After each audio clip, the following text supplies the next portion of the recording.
Well, the time has come, people. A shitty Hellraiser movie does exist. Let's get into it.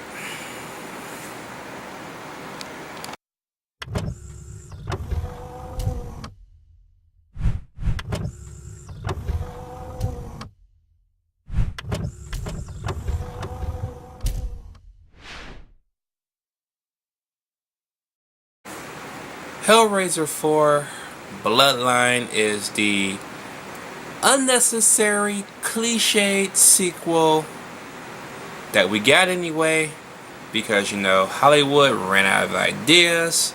So it's like, well, we have another horror icon. What should we do with them? Well, why don't we make the story take place in space?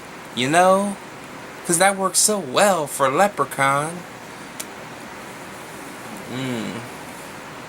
Yep.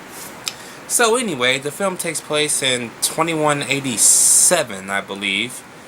And basically, this guy who built the space station is trying to solve the cube where Pinhead lies. And when he does, he gets captured. Okay?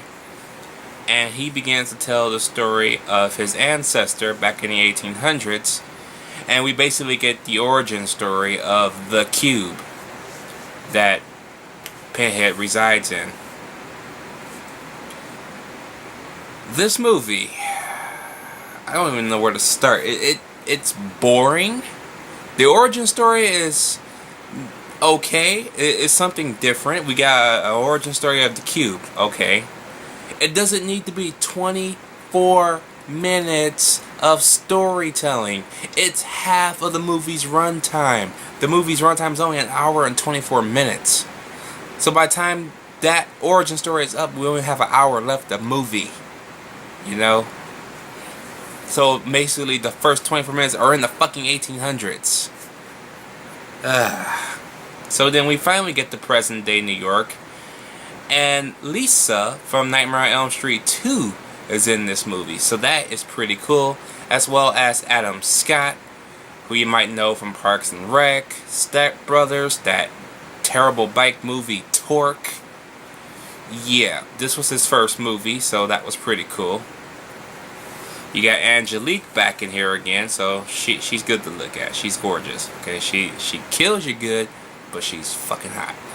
That's all I gotta say about that. And Pinhead finally comes in, and it's cool to see him again. It's very good to see him again, but the movie's kind of forgettable. It is really forgettable. It's hard to sit through. Trust me, I know, I just did it. The acting is okay. It's not too terrible, but it's not very good either. So it's kind of meh, if you will.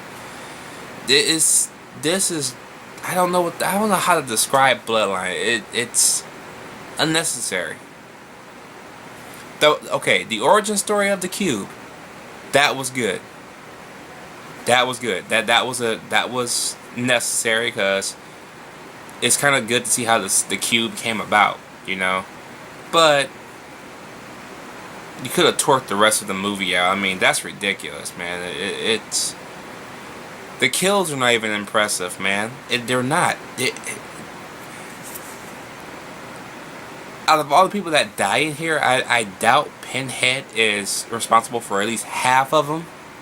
I think he gets like maybe 3 or 4. It's mainly Angelique doing everything and stuff in the 1800s and the cube itself. But when Pinhead's on screen, he only kills like a handful of people. He doesn't really do much but stand around, laugh, and talk. It's kind of like the first 2 movies, but worse. far worse.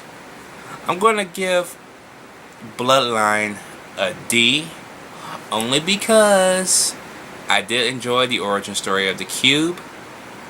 Okay, the acting was pretty simple, or meh at best, and that's about all they had going for it for this 84-minute, hour 24-minute movie.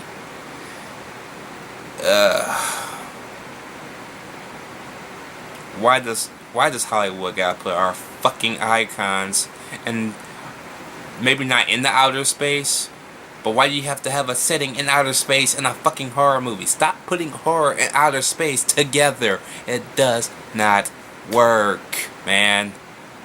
Seriously. Crap in the hole, man. Next thing you know, we're gonna have zombies in space and shit. Anyways, let me know what you guys think about this movie.